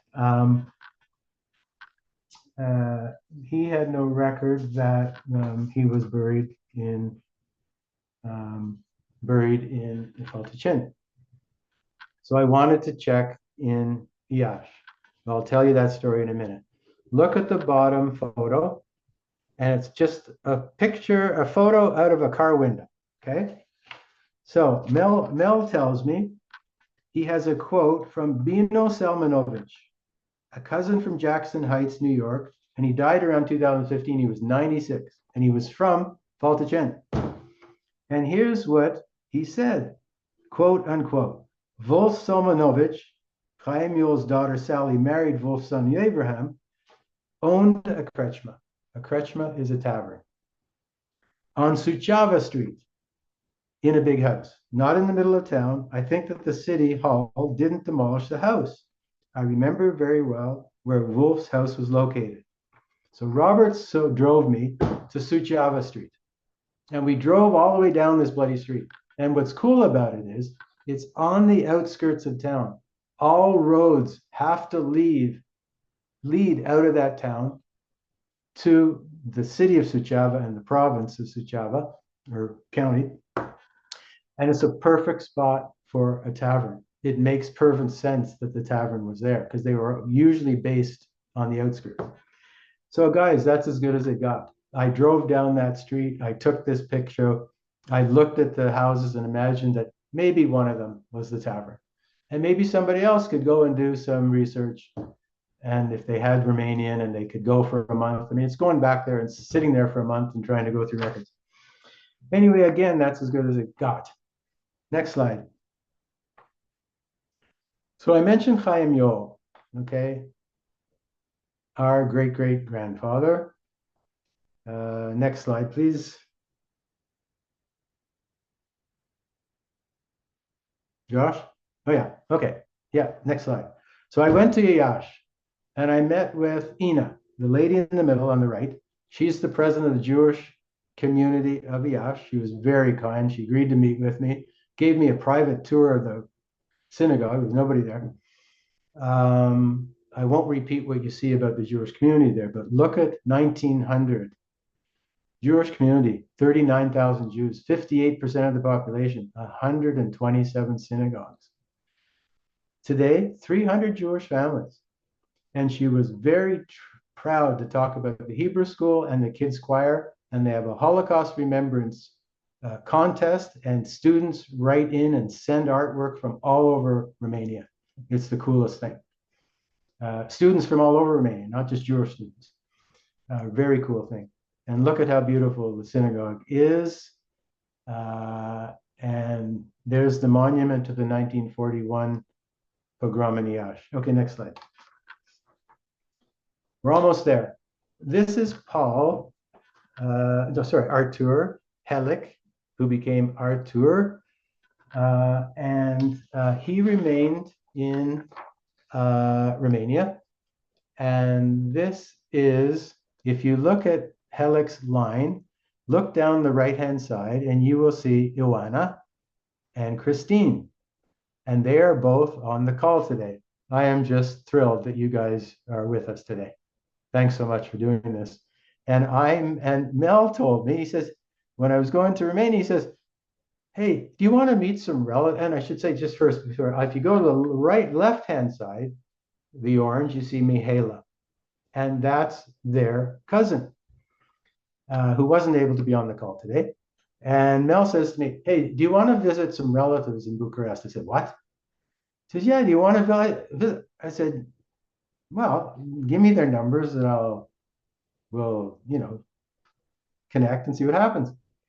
So make a long story short, I had lunch with Christine in Bucharest, and I had lunch with Mihaela in Bucharest 2 different times. And I've had the pleasure of speaking with Ioana. We had a great call this week and emailed a number of times. And so Mihaela's grandfather, who is Ioana and Christine's great-grandfather, stayed in Romania, and he was a tremendously accomplished guy. He was a scholar, he was an author, he was a poet, he was a journalist, he wrote articles, he was a mayor of a town in Transylvania, and he was a member of parliament for Cluj in the Romanian parliament. In order to marry his wife, he converted to Christian Orthodoxy, and he lived his life very, very successfully, we must say, in Romania. And his grandchild and great-grandchildren are also tremendously successful. And if Ioana is a social worker in Orange County. I love saying I have a cousin in the OC, which is great. And just go to the next slide, please. Okay, this is the 2 lunch dates with my cousins. We had a fabulous time. On the left is Mihaela. She she's retired. She was a professor of English at the University of Bucharest, if you can believe it, in Shakespearean literature. She was a member of parliament. And she told me the story of how she went, if you can believe this, I mean, she went on a Romanian delegation to North Korea and met personally with Kim Jong-il.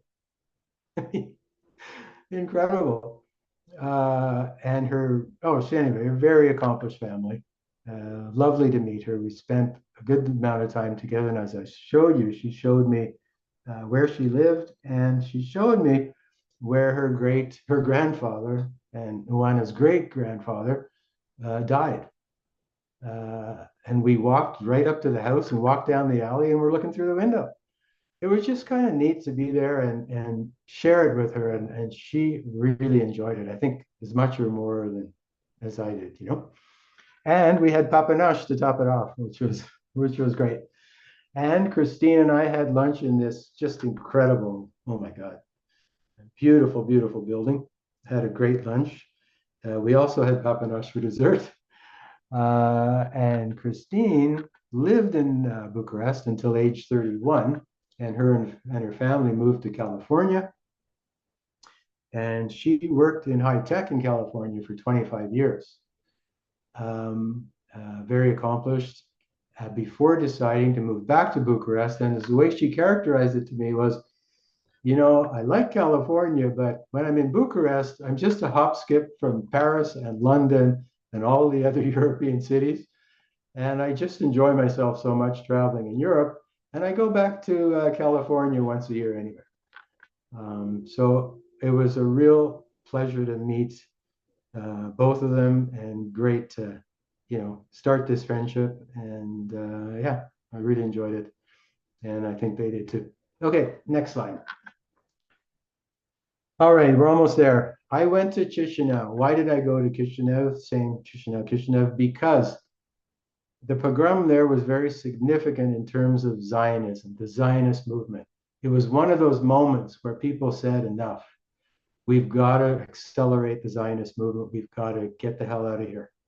And 1897 was the first Zionist conference. It was already sort of, the wheels were turning, but this was one of those moments of the hundreds of pogroms around Europe. This was a moment. And I read about it, I knew about it, and I just wanted to go there to pay tribute. One of the things I didn't say was, when I was at my great-great-grandfather's grave, I said the Kaddish, which is the prayer for those who have passed before. You say it for each of your grandparents on the anniversary of their death. You say it in synagogue every service. It's something that's very meaningful to me. It's something I grew up with. It's something that I do every year with those who have passed away, for my brother and my parents. And I wanted to do that. It's just something that I wanted to do. So I went there, and this is the monument to the Holocaust, and there was a Holocaust as well in Moldova, but to pay tribute to the pogrom in Chisinau. Okay, next. We're almost there. This is a bit of an epilogue. Here is a declaration of intention by the Gustav family, who live in Montreal, and now we're talking about all the Weinberg relatives who emigrated from Montreal to the US. And so I got this from Pier 21 in Halifax. It's the for all the documentation for archives, people coming through Halifax, and they also have just a massive archive, and they also can give you assistance. This is where I got this, and you can see the names. Okay, you can see, for example, Mildred and Gertrude. Mildred is Gertie was Jean's mother, who's on the call. You can see they were twins, born in 1912. And you can see, sorry, 1912. You can see that my grandmother was the only one born in Romania. The others were born in either Montreal or Philadelphia. And Mel's story, this is such a great story, told me that the reason why, or one of the reasons why they went from Montreal to Philadelphia was because Gustav and his brother were running a still. They were making liquor in their house. And apparently the police got wind of it. It makes sense with the Kretschma, knowing that there was a Kretschma tavern in the family, and that these guys would be running a still in their own house. And So they fled because apparently the police got wind of it. Anywho, I think this is a neat document to have, and it shows when they left. It also confirms again, Gustav was, does it say a pollster somewhere? I thought it did. Yes, a pollster, which confirms because on the voyage, it says he was a pollster and so on. All right, next slide. We're almost there. So this is the wedding of my grandparents, David and Esther. You can see the certificate, and Gustav has signed it. Next slide. We'll just motor through these. We'll go through these fairly quickly, Josh. All right, there's my grandmother with my mom. There's my grandfather in his store at the corner of Wellington and Holland. It's where the Second Cup is now. He had a dry goods store, which fit because they said they were merchants, and that's what he did the whole time he was here. He was small time, had a store. His whole life, he had a store of one kind or another. Okay, next. My mom and dad, their wedding in front of my grandparents' house on Java Street, my dad's 51st birthday. Next. Us, this is us, the three kids. I'm in the middle. I'm on the right-hand side in the middle. Yes, I had hair one day way back when. And so did my cousin Johnny Palmer. He had hair too. This is the three of us. My brother passed away in 2020. This is my sister and me at the bottom. Next. Okay, our two kids, Josh and Raina at the top. Us again in the middle and us at the bottom. This is my sister and her partner, Donna. Next slide. This is the five of us because this is Josh's wife, Dee Finn. They live in Vancouver. They ain't coming back. They're very happy there. And this is three pictures of us. We really enjoy getting together, obviously, and have trips. The bottom one was last year we went to Holland together. Ellie, my wife, is from Holland and had a terrific time. And the whole gang. Okay, so just a bit of an evaluation. Solve the mystery of Hoosh. Yes, 100%. Learn about maternal family background. Well, yes, but so many questions left. Pay tribute. Yes, very much so. I was really gratifying to do that. Explore Romania relationship, Israel relationship. Yes. And provide a family history story for the kids. Yeah. Okay, last one. So reflections. I pulled this from the very last page of In the Foots of the Jewish Fuskires. Jill Culliner, her words. Unable to locate a world that no longer exists, I make do with its shadow. And that's it. That's how it feels. And I think we all know that. Even of us who haven't traveled to Europe, haven't explored our family background, know about what happened to our Jewish families. You know that. But when you go and you make this kind of effort, you feel it more deeply. And it's not unique to Jews, right? I mean, look at, Aboriginal history, for God's sakes. Look at, there's been many, many peoples that have been, persecuted and lost their way of life over the centuries. But I have to say, I felt it more deeply after doing this. At the same time, it's been a really, really fun ride. I'm grateful for it. And I think it's enhanced a lot of things. So that's it. Sorry, what time is it? Yeah, oh boy, all of 10 minutes. I thought I was going to get it done by 3:30, but anyway, sorry about that, guys. All right, so Josh, open it up. Does anybody have questions or comments? And I should say, if you have any questions, Mel and Harry and who else? George, they can probably answer some of these questions a lot better than I. So please, any questions for us, please do. I wanted to do a shout out to cousin Robert Weinberg in Winnipeg because his great grandfather, Shulam Weinberg, he was the brother of your great great grandfather, Chaim Yoel, and Shulam Weinberg came to Canada in 1887. He was the first member of any branch of the family to come. Wow.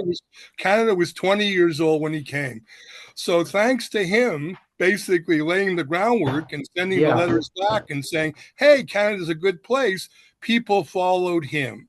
And so we're pretty grateful that we're here in our descendants in long numbers, and I guess by extension in the States, thanks to Robert's great grandfather who came here. And, you know, when my grandmother, Gustav's sister, came in 1900, she stayed with her uncle, Shulam. So, you know, the bottom line is family is important and the connections are there, and we help each other if we have the right character. Thanks so much for that. Very Yeah. important. Okay. Hey, Moish, Yeah. I can talk. I can talk. David, I I can't see talk you, but I can hear you. David. I talk too much, I know, but Oh, no, Moish, that was Josh has his finger on the mute button.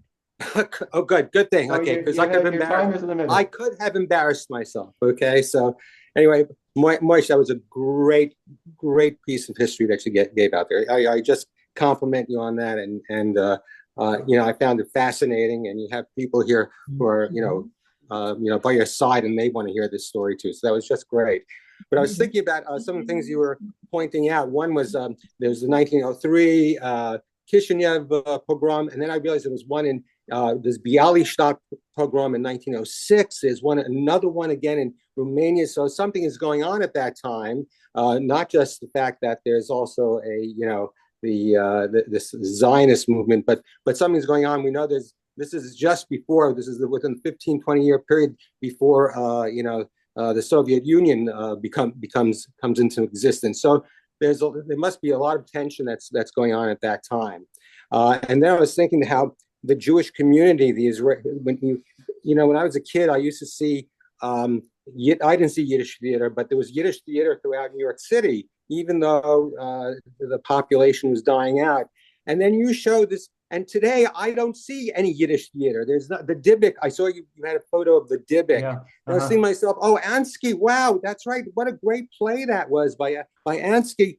You don't see that in New York City anymore. But meanwhile, you're in Romania. There's this Jewish community that's reviving, and they're showing the Dybbuk. It's remarkable to me that I should mention, David, that the theater is still running, and there are plays on all of the time, and they are, I think, almost exclusively in Yiddish and Romanian. They're Yiddish plays. Interestingly, the actors are not Jewish, and yet they keep this place going. And to Romania's credit, they see the value in this, and they keep the theater going. To me, well, just my last point about this, the fact that I didn't even realize that it was in Yiddish. I thought it might have been in Hebrew. So that's even more amazing to me. No, I know. I remember talking with him about it. Yeah. Okay, that's my point for now. Mark, you know, Harry Barbara visited Chaim in Israel too, right? Yes, she mentioned to me. Yeah. So you know, you might kind of she's somewhat inquisitive as well, so she might have gotten some information from him. Yeah, we talked a couple of times recently, and we need to compare notes again. Yeah. And did you? So I got a bit confused. Is Ethelyn's real name Ita? Her Jewish name, because you're typically given a name in Jewish or Hebrew and your English name. Yeah. She was known in Jewish as Ita Rachel, which means Ita Rachel. So the Ita really does come, which I never realized, come from our great grandmother. Mark, Harry here. I'd like to congratulate you on the excellent research, a lot of work on the quality of the presentation. I guess your son has something to do with it. The PowerPoint is well done. And to add something, that in Yash had the first Yiddish Jewish theater in all of Europe. Not Warsaw. It was really a center for the arts in general, I guess. Harry? Yes. Yes. I think I hear Ioana speaking. Yes. I was confirming It's been a cultural center for like 2.5 centuries. But I just wanted to thank you in particular for those of us, the remote cousins and great great cousins that were born in Romania. I've learned so much. I knew more about our family from Mel. Thank you, Mel, too, for this incredible gift. But Mark, I really want to appreciate what you did for us. It's a real gift to get this part of history. I had read here and there, but nothing so systematic. Of course, I know it's just a survey, but I just want to tell you how grateful I am. Thank you so much. Thanks so much, Joanna. And maybe we're going to drop into California one of these Please, please, especially since we might be a part of Denmark soon. Oh, that's right. So I really am hoping for that. Well Mark, done. I just wanted to say something. This is Joel. Yeah, hi, So I'm Joel. not Yeah. part of your wonderful mishpacha, but I found it, I missed the first 10 minutes, but it was We should fascinating. just say, So- Joel, first that we're in the same Hebrew class together. yeah, And we've known each other a long time. Yeah. that's right. That I think this presentation just on Romania and the Jewish Romania history, like the what are they called? The Fusgayers and all that. Uh-huh. And all the history was fabulously interesting. I wanted to encourage you to make a similar presentation to active Jewish adults, 50 plus of Ottawa, or to some, audiences in Ottawa would be not just in Ottawa, but bigger Thanks, groups. Joel. But would you consider doing it for AJA? Yeah, maybe I need to do an abridged version. I don't know if people Yeah, can put you up with don't 2 need to hours. put all the Zetas, I guess, for that group. That would be great, Joel. Yeah, thanks for that. Hi, But it Mark. was Can you wonderful. hear me? Hey, Mark. Thank you. Mark, Yes, it's Gloria Morse. It's Mildred's daughter. Gloria, glad you made it. I watched the whole thing, but somehow I can't get my picture back up. Okay. But I learned a lot of stuff. I thought your mom was born on the boat. See, your grandmother. So Yeah. that was the story Uh-huh. we heard. Uh-huh. I didn't realize they waited a year to come over. So I didn't know that. Yeah, she was just an infant. Yeah. This is wonderful. It's absolutely wonderful. I don't know if I'll get a chance to go to Romania. I think Jean went, but this is fabulous. Thanks so much for including me. Thanks, Gloria. Yeah. Hello, Mark and everybody. I'm Cristina from Bucharest, Romania. I'm Hey, so Christina. glad to hear you and see you again. That was a great presentation and a lot of stuff about the family we never met. Fantastic. Thanks for that. Mark, this And is most of that is Mel's work. But thanks for that. Mark. This is Gene Bruskin. Anyway, thank you for this. This is it's just an amazing piece of work, and you maybe you have a new career going forward. You never I know. think this is it. This is it. But And I no, see it's Ellie, my really- wife, shaking her head. Anyway, We it should was mention really that it was Gene really and his wife- special. Gene and his wife Evie came up because Gene was quite close to my sister Myra, and he came up, I guess 2 summers ago, I think it is, and spent time we met and had lunch at Myra's place in Plantagenet. Yeah. And I'll just say, in terms of Jewish theater, Mark, which of course your brother was, I don't know if he called it Jewish theater, but he was a Jew doing theater. Yeah. And that's something since I retired that I feel very much in that tradition that I've been doing. So it's good to see that it's got a long history. Yeah, I guess maybe it's in the family somewhere else that we're not aware of. I don't know. Oh, well, this is Gloria. I'm also a theater person, so you see, Oh, it there is you in go. the family. Yeah. And Mark, wasn't, this is who was the jazz player? Who was the sax player? Johnny Goodman, one of the Johnny 2 little Goodman, boys yeah, in that picture. musician. That was Harry Yeah. and Johnny, right? Yeah, that's right. That's right. And Hey, I Mark, think this is sorry. Eileen, who is Annie's daughter, she still plays in a Clemster group. And Oh, that's for what, goodness sakes. yeah. So their Wow. performers were. Where do they live? I'm not sure where Eileen lives. We've been in touch on, they used to She's live in, in she's in Philadelphia. She's in Albuquerque. She's in Oh, is Albuquerque. she? Yeah, Okay. yeah, yeah. And also there's another cousin, Robin Green, who did a lot of research in the family too. I don't know where she lives. She was in touch She's with. in Florida. Oh, is She's she? yeah, Okay. All she's right. not too well, unfortunately. Oh, no, I'm sorry to hear that. Yeah. Hey, Mark, it's Mike Moss. Hey, Mike. How are you doing? Well, it was an amazing experience to see all the work you put into this, and I was really privileged to be part of it. And I mean, obviously, it shows your dedication and passion for this, for your background and your family relations. Just a couple of quick points. I have a.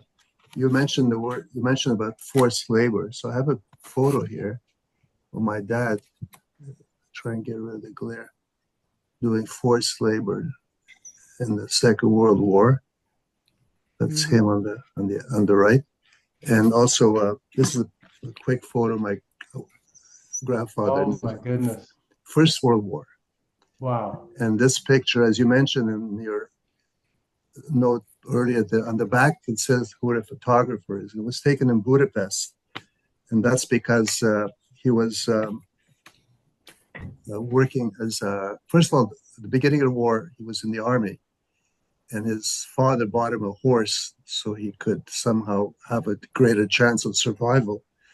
But unfortunately, the horse was shot, so he ended up working as a prisoner of war camp guard. So he's in Hungary because the Hungarians were defeated. So anyways, he survived. He did okay.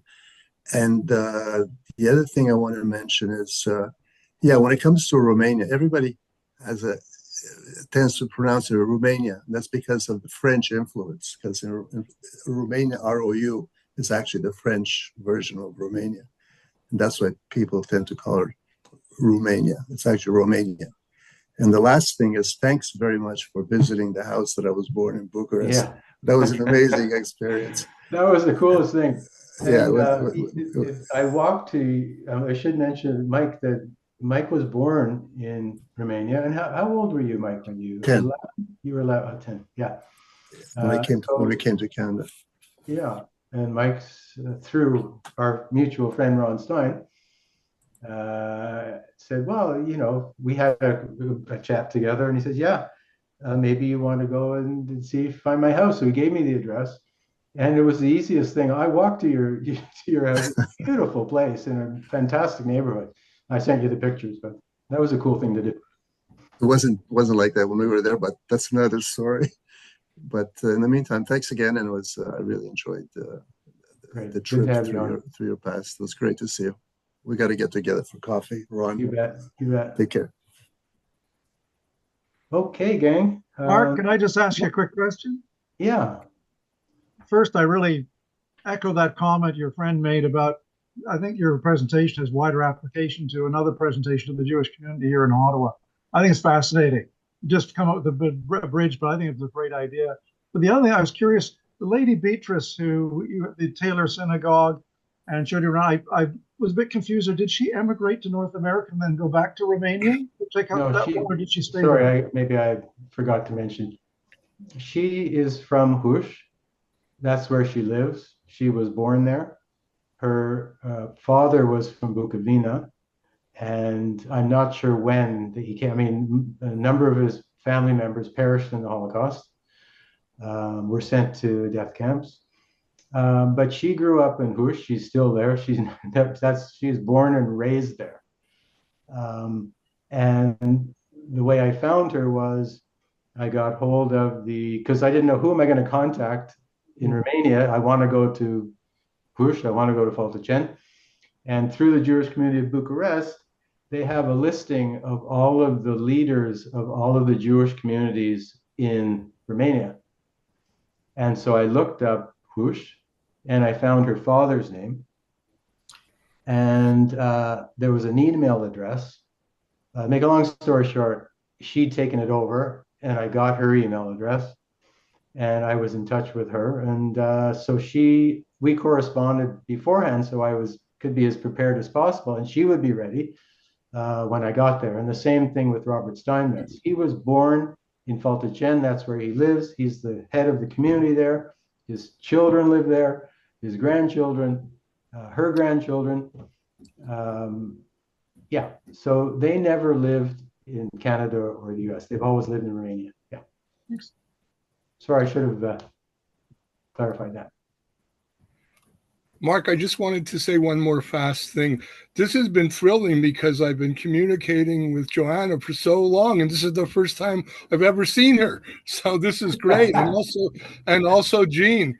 And you mentioned at the very beginning the traditional dish of mamaliga. So this got carried down into generations. I don't know if your mother or grandmother ever made it, but my father, Canadian Board, used to make it with cottage cheese on top.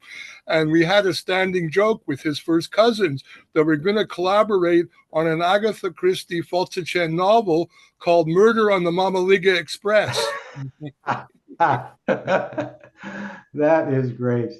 It's funny you say that because I remember hearing mamaliga as a kid, but my mother never, my mom made every Jewish food in the book, but she didn't make mamaliga. Yeah. And the story about the your great uncles Gustav and the others who had a still in the basement. Apparently, what happened was the RCMP got wind of it, and they were closing in on them, and they had to flee across the border to America in the middle of the night. So it's even more dramatic than what we thought. Oh my God! You know, no tariffs then. You know. Wow. Anyways, a little excitement. I think there's a lot of writers in the family as well as actors and things. So thanks again, very, very much. Yeah, thank you everybody for coming out, and Chag Sameach, happy Passover, happy Easter, and great seeing everybody. Thanks so much for coming out. Mark, Happy Passover. can I say a quick thing? Auntie Catherine, shoot. Thank you for inviting the Palmers, even though we're not related to the Reuben Weinbergs. You know that my brother John and I considered Esther and Dave, whom we called Blub and Zeeds, to be our grandparents too, and they treated us that way. So it was very moving for me to see where Blub and Zeeds came from and their families. Thank you so much. Thanks, Catherine. Okay, gang. And take care, guys. Thanks for coming out. All the Thanks, work Mark. you've done. That's wonderful. Wonderful. Bye, Thank guys. you. Bye.